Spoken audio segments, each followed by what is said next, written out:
10ஆம் வகுப்பு தமிழ் இயல் 7 நாகரிகம் நாடு சமூகம். சிற்றக்கல் ஒளி மாபோ சிவஞானம்.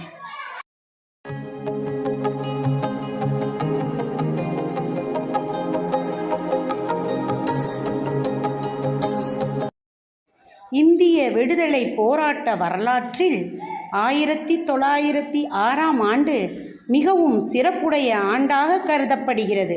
அந்த ஆண்டில்தான் காந்தியடிகள் சத்தியாகிரகம் என்ற அறப்போர் முறையை தென்னாப்பிரிக்காவில் தொடங்கி வைத்தார். தமிழ்நாட்டை தனித்து நோக்கினாலும் வரலாற்று சிறப்புக்குரிய நிகழ்வுகள் பல அவ்வாண்டில் நடைபெற்றன. வ.உ. சிதம்பரனார் ஆங்கிலேயர்களுக்கு எதிராக சுதேசி கப்பல் நிறுவனத்தை தொடங்கினார். இத்தகைய சிறப்புள்ள ஆண்டில் ஜூன் 26ஆம் நாள் சென்னை 1000 விளக்கு வட்டம் சால்வன் குப்பம் என்னும் பகுதியில் சிவஞானமாகிய நான் பிறந்தேன்.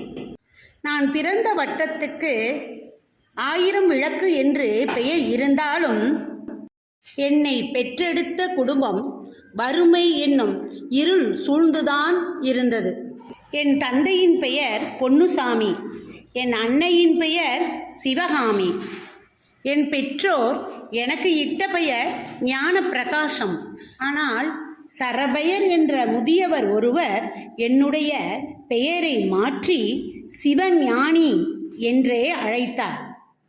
பின்னாளில் அவர் எனக்கு இட்டு அழைத்த சிவஞானி என்னும் பெயரே சிறிது திருத்தத்துடன் சிவஞானம் என்று நிலை பெற்றது. நான் 3ஆம் வகுப்பு படித்து கொண்டிருந்தேன்.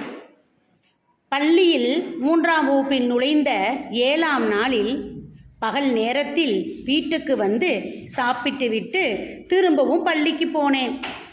காலையிலேயே பாட புத்தகங்களோடு வராததற்காக ஆசிரியர் என்னை கண்டித்தார்.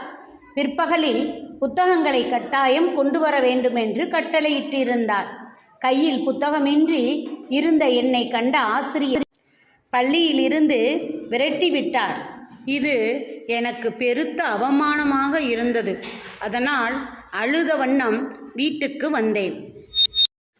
நான் அழுவதற்கான காரணத்தை அறிந்ததும் என் தந்தை என்னை கையோடு அழைத்து கொண்டு வகுப்பறைக்குள் நுழைந்தார்.